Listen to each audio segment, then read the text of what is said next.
Nanti untuk pengaliran tali ada dari juga ya. Kalian ke mana?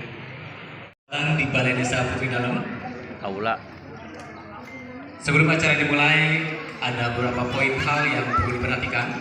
Untuk yang pertama, kami mohon untuk seluruh hadirin yang hadir pada kesempatan ini untuk bisa mengikuti setiap rangkaian acara ini sampai dengan selesai. Karena menurut informasi dari panitia, katanya sangat banyak door prize ya Kak ya? Ya, jadi jangan sampai terlewatkan momen. Baiklah, langsung saja perkenalkan, nama saya Adi Tuan Korea. Senang sekali kami bisa memandu acara ini. Mewujudkan kemandirian desa. Untuk mewujudkan kemandirian desa itu minimal ada 3 hal yang penting saya sampaikan di sini. Yang pertama adalah niat pimpinan pemerintah desa, yaitu kepala desa. Kalau niatnya semangat, pasti luar biasa. Tapi kalau biasa saja, hasilnya biasa saja. Yang kedua adalah partisipasi dukungannya seluruh elemen lapisan warga masyarakat desa. Dan yang ketiga, yang paling penting adalah kolaborasi, digitalisasi, dan inovasi. Kepentingan. Sehingga terlaksana kegiatan ini berkolaborasi. Ini adalah tahun kedua bagi kepemimpinan Ibu Kepala Desa Putri Dalem pada mempertahankan posisinya desa mandiri, sehingga sampai dengan akhir masa jabatan yang diharapkan dan diwujudkan oleh Ibu pada visi misinya akhirnya adalah kesejahteraan masyarakat.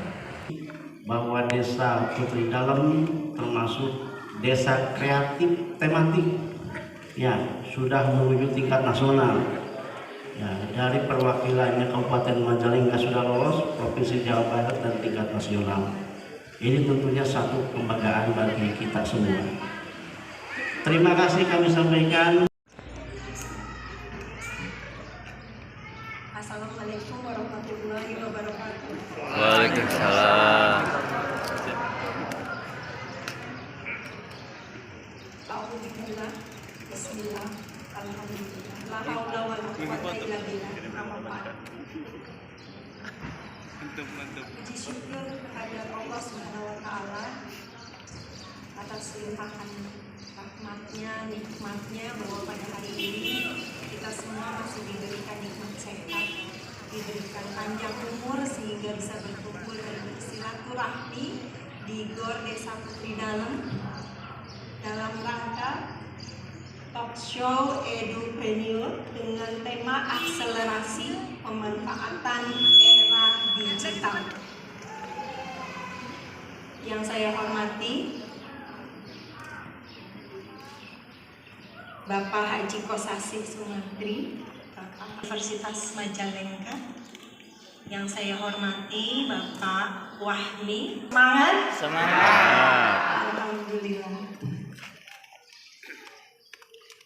Tidak panjang dan lebar, tapi hal utama yang ingin saya sampaikan adalah ucapan terima kasih, terutama kepada adik-adik Gen Z generasi muda Indonesia yang punya semangat untuk perubahan bagi seluruh Indonesia, terutama mulai mengabdi ke desa-desa, bagaimana agar pola pikir masyarakat terus diedukasi, di mana pondasi dasar dari negara dimulai dari desa.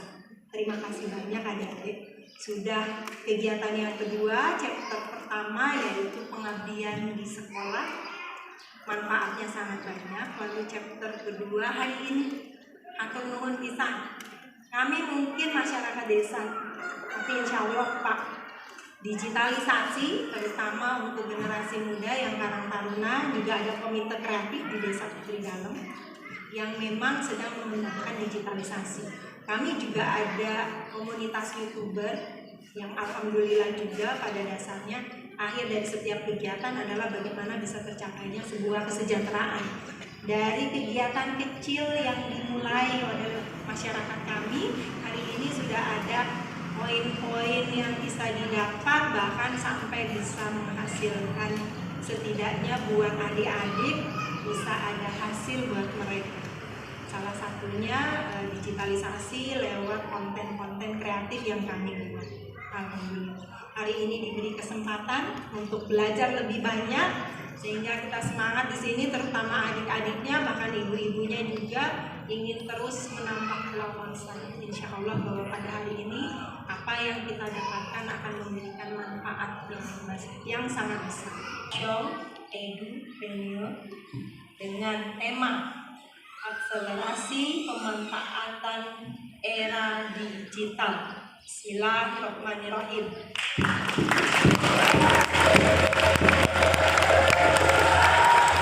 Ka ibu kuwuna mangade antos, ka bapak-bapak perlu dipayun, ka ibu-ibu PKK mangga, ibu-ibu kader, ka paulis, ka paumina di antos, mangga, mahasiswa-mahasiswa di antos. Ka ibu cucut mangga.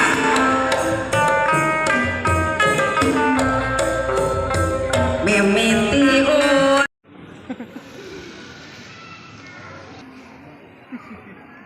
Assalamualaikum warahmatullahi wabarakatuh.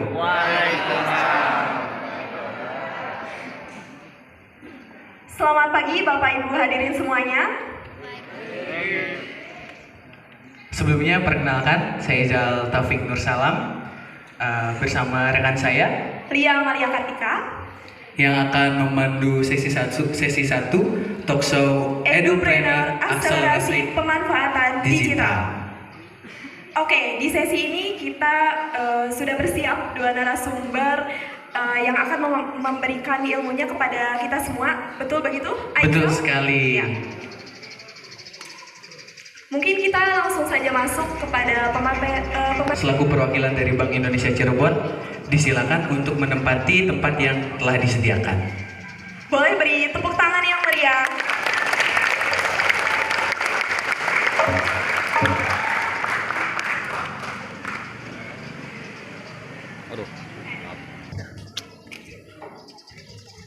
Baik, sudah bergabung bersama kita di sini pemateri yang pertama ya. Selamat pagi, Mas Wahmi. Pagi. Baik, sudah bersiap ya Mas untuk memberikan sedikit ilmunya kepada kita semua. Ya. Baik, sebelum kita lanjut ke materi, izinkan saya untuk membacakan CV dari Mas Wahmi terlebih dahulu.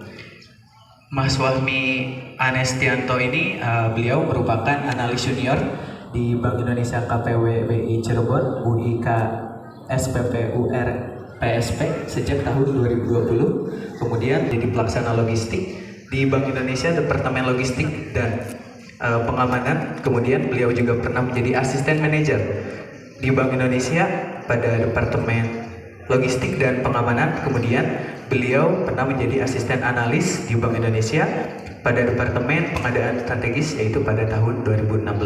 Kemudian beliau ini merupakan lulusan dari sarjana atau S1 di Universitas Pajajaran Fakultas Hukum. Iya, luar biasa sekali pengalaman dari Mas Wahmi ini. Semoga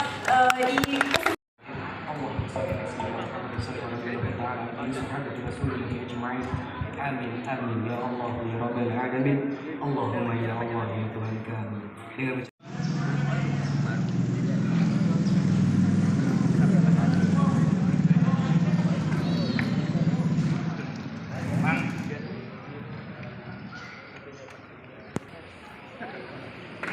Akan kepada sesi dokumentasi.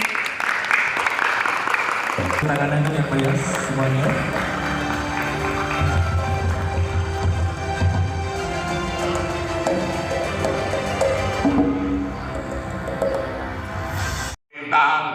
Ngalaya nyanaha atau menjadi presiden insinyur kehutanan.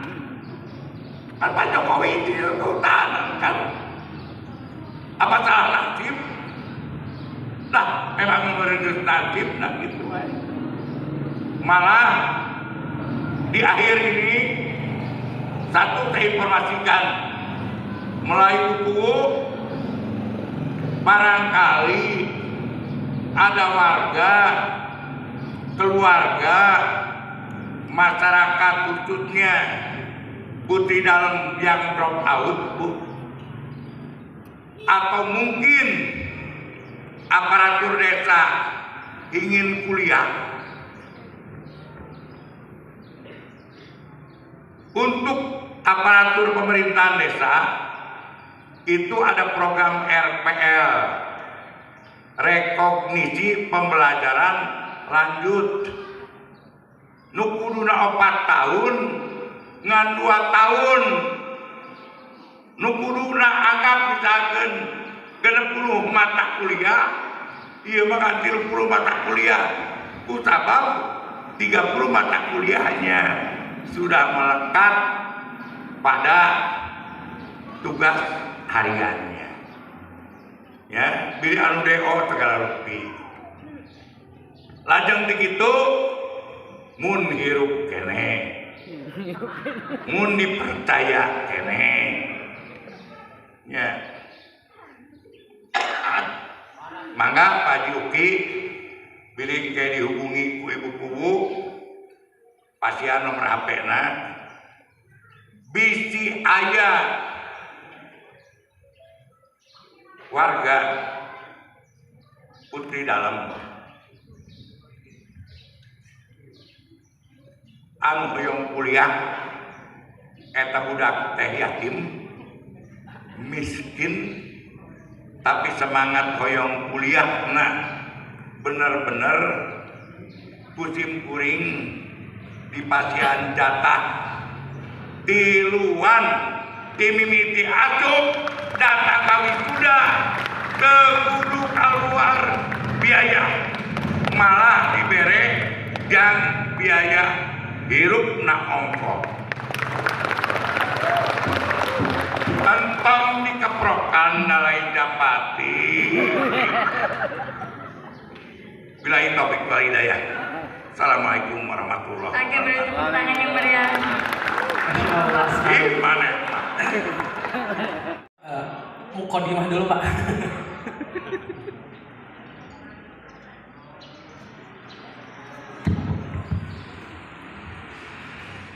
Assalamualaikum warahmatullahi wabarakatuh. Waalaikumsalam warahmatullahi wabarakatuh. Yang pertama, terima kasih kepada panitia yang sedemikian cerdasnya dalam menyusun rondon ya,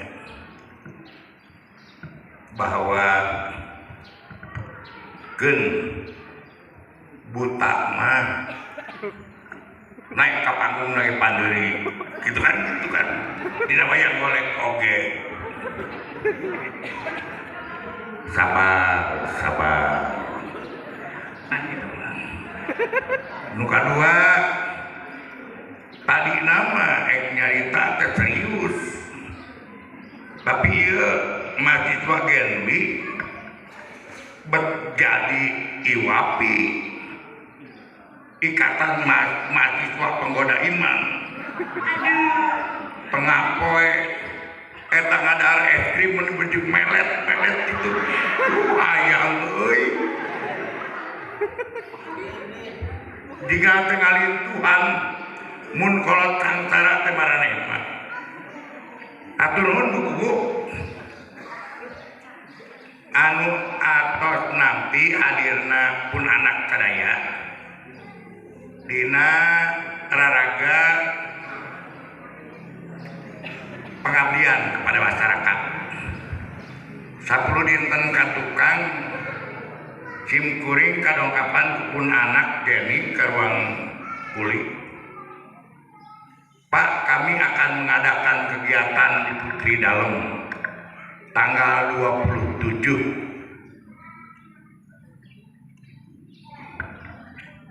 Eta di tanggal di hari tak datang kata di penting hese sare nangkara teu bisa nang kuban teu bisa nyang gigir Debitra mani hayang gewat itu kan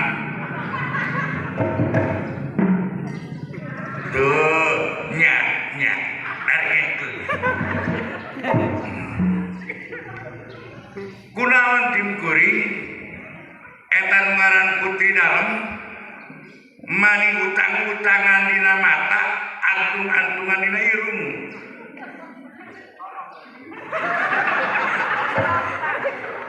sabar ku sabab alhamdulillah dina dinten ieu tim kuring tiasa hadir deui di Putri Dalem atau Nabi Pandalem kilas balik tahun 8687 nalika tim kuring dinasti Bapeda ya ayat 3 kuwu di Jati 7 kawat kecebong anyut we eta 3 kuwu teh ku Pandalem ku Biawak jeung ku Uyu kuwu Pangindangan Wastam Sumaya dengan Aksaya geus salah saeutik mah teu kudu pasea meni mentak urang Indonesia mah pasea teh tinggal di tim X maning-maning datang Pak Haji hayang jalan ceuk Biawak 6 kilo, Pangindangan 3 kilo, dan Pemekaran di Panongan kan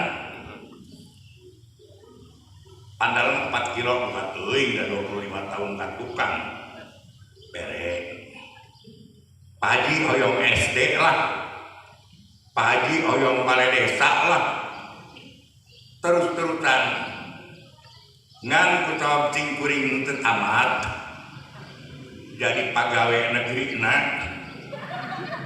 kudu nama pensiun teh 60 tahun tapi 50 tahun teh geus eureun jeung kuring mah jadi pagawe negeri teh ku sabab ti poe ka poe asal lumpat teh ngadeukeutan ka pantok penjara ieu teh jadi PPK pejabat pembuat komitmen dengan Bank Dunia kan hari tama gede ngelola duit setahun 3,5 miliar teh ayeuna mah cek ibu ge alah ngan sakitun ade-ade kan gitu ya nah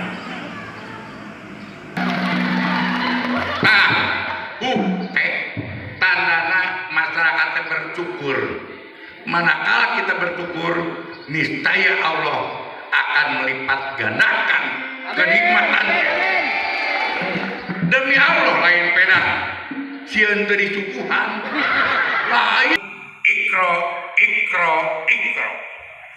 baca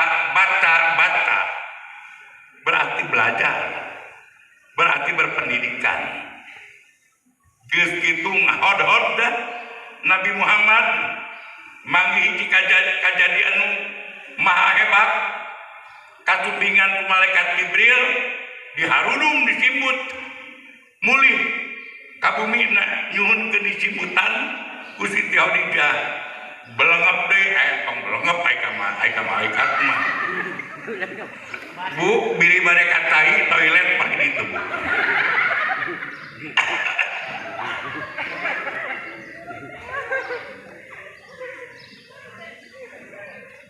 ningal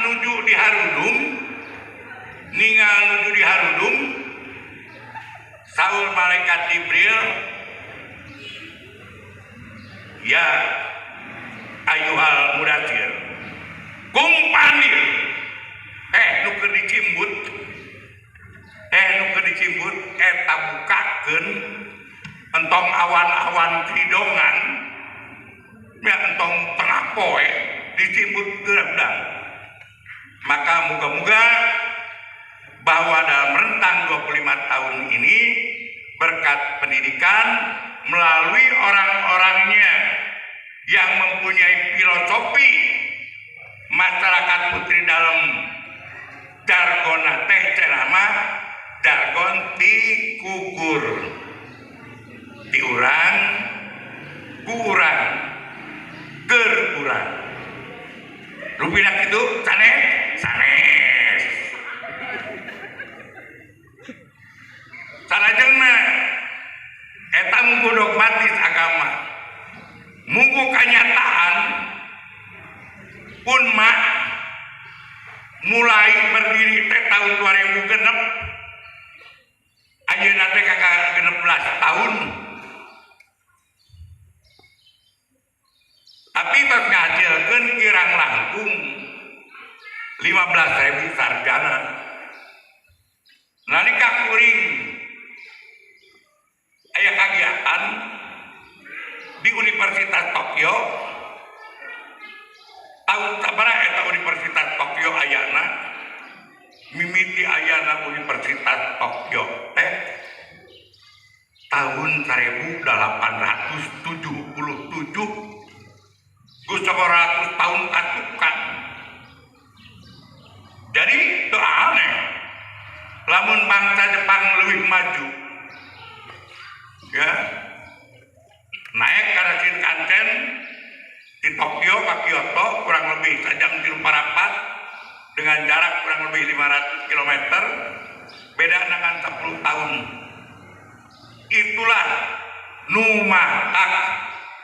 Numatak palebah 14 Agustus Hiroshima Nagasaki dibom maka setelah jatuhnya bom atom Kaisar Hirohito bertanya kepada rakyatnya bukan berapa pesawat tempur yang tersisa bukan berapa kapal fregat yang tersisa tapi yang ditanyakan oleh Kaisar itu adalah coba inventarisir ada berapa guru yang tersisa itulah indikator pendidikan tahun 70 80 Malaysia sekolah di Indonesia 70-80 Malaysia mengimpor guru dari Indonesia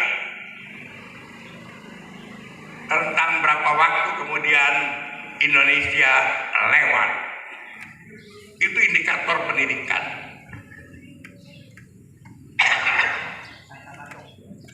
pada saat ya saya seminggu gitu ya main di beberapa perguruan tinggi kerajaan di Kuala Lumpur nya acara teh jeung mahasiswa Unmad teh acuan kuring jauh euy dinamikana jujur we palebah tahun 80 masih berkecamuk perang Vietnam ya sampai 84-an orang-orang dah luluh lantak yang namanya Vietnam tapi pada saat kegiatan-kegiatan di lingkup ASEAN sekarang mahasiswa dan sumber daya manusia Vietnam jauh lebih unggul apalagi dibandingkan Indonesia dengan Malaysia pun udah hampir kayak Korea Jepang aja ya jadi sekali lagi pendidikan Numatak kuring cok rewel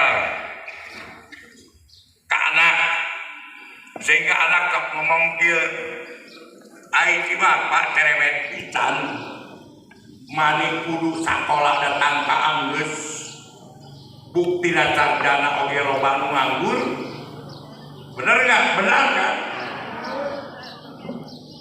maka lain kolot mung eleh bener kacet geulis sarjana oge loba nu nganggur meureun leuwih loba nu nganggur nu ngan lulusan SLA kan gitu kan Ayah deui mah Pak. Bapak tukang pagi-pagi kuliah ayah beres cepet.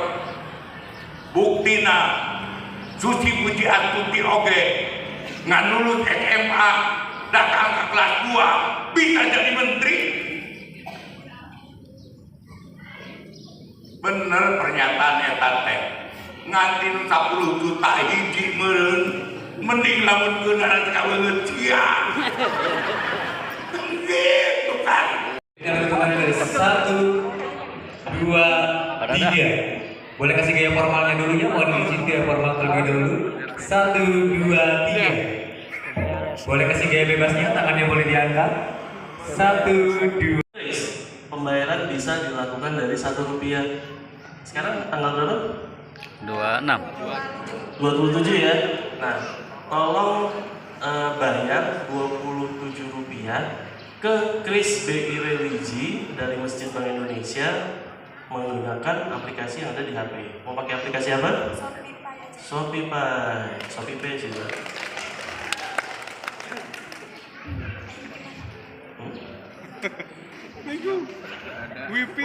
Kalau PIN nggak boleh dilihatin ke orang ya, harus pribadi banget kalau PIN.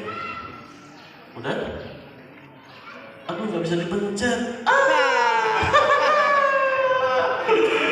Kamu panik. Aduh. Saldonya udah. Speaker. Apaan itu sudah? Bayar lanjutkan. Tips keamanan. Shopify. Metode pembayarannya Shopify, langsung pilih. Bayar sekarang, PIN. Pak. Jangan lihat. Iya. Perlu contoh. Hasil. Iya. Oke, siap. Makasih ya Bu. Nah, saya Pak. Mau tanya Pak, untuk pengaktifan Kris, apakah hanya yang punya m-banking atau itu bank mobile aja? Bagaimana? Itu aja Pak. Masih. Assalamualaikum warahmatullahi wabarakatuh. banyak ada yang namanya e-wallet. Kalau kayak Shopee itu nggak ada rekeningnya Pak. Jadi dia punya wallet, punya dompet yang menyimpan uang, tapi tidak bisa menghasilkan, tapi tidak bisa dikonversi ke uang. Tapi kalau Bapak punya rekening bisa dikonversi ke uang. Nah itu bedanya di situ. Tapi bisa Pak. Kalau kayak Shopee itu, kalau misalnya Bapak jadi merchantnya Shopee, Bapak bisa ngajuin ke Shopee-nya untuk mengeluarkan kris dari Shopee-nya. Atau kalau Bapak dapat si edisi mesin dari Shopee-nya, Bapak bisa dapat yang dinamis. Jadi yang statis di print, yang dinamis by system Pak. Jadi bisa nunjukin di mesin edisi atau di HP yang sudah terinstall sistem dari Shopee. Salah satunya itu. Nah, jadi kalau misalnya mau pakai kris, bisa Pak. Basisnya tidak hanya rekening bank saat ini. Rekening non-bank bisa. Cuman perbedaannya itu. Jadi jangan kaget. Ketika nanti Shopee Pay mau convert ke rupiah, kalau nggak salah bisa pakai C-Bank Pak. Tapi bank digital ya itu juga harus terbiasa ya Pak. Cabangnya nggak ada, ATM-nya nggak ada. Jadi memang Bapak dibiasakan untuk transaksinya secara non-tunai, nanti jatuhnya gitu. Paling itu Pak. Ada lagi pertanyaan? Nama saya Nokon Kamila. Yang mau saya tanyakan Pak, pertama kan saya mempunyai m-banking BNI ya Pak, terus Digi BJB. Nah, kalau m-banking dari BNI itu kalau salah password masuk atau kata sandi itu kita bisa langsung registrasi dari HP kita sendiri. Kedua, dari BJB itu dari Digi, kalau kita salah password itu harus ke teller ya Pak ya. Jadi menurut saya kita harus balik lagi ke bank berurusan dengan teller. Yang saya mau tanyakan, apakah dengan kris ini bisa lebih mempermudah seperti m-banking, atau misalkan salah password atau apa gitu harus bisa konfirmasi dari HP kita sendiri atau kemana gitu Pak. Terima kasih. Wassalamualaikum warahmatullahi wabarakatuh. Jadi kalau si kris ini Bu sebenarnya adalah bukan aplikasi. Jadi kris ini adalah sarana atau kanal penerimaan pembayaran. Jadi dia hanya menerima pembayaran aja, mempermudah masuk ke rekening atau e-wallet. Ketika nanti ibu berhadapan dengan si ATM yang salah PIN, M-banking salah PIN dan segala macam, memang masih ada di mekanisme bank. Kecuali banknya sudah digital, kayak Blue, Jago, terus Cbank, itu ibu nanti urusannya cuma by email, by system, by phone. Tapi kalau banknya masih ada branchnya, ya masih harus ke bank. Nah mungkin itu, jadi Kris bukan aplikasi, jadi tidak bisa mempermudah itu karena beda konten. Satunya kanal pembayaran, satunya aplikasi mobile bankingnya. Dalam? Kalau Dana itu nanti ibu komunikasinya by customer service, by email. Kalau Dana. Nah tapi kalau yang lain, nah gitu ya. Oke, ini dari 2 pertanyaan yang terbaik adalah Bapak ini ya. Nah, ini Pak, saya kasih kenang-kenangan Pak. Karena pertanyaan Bapak setelah digital, selagi masih bisa. Boleh minta tepuk tangannya semuanya.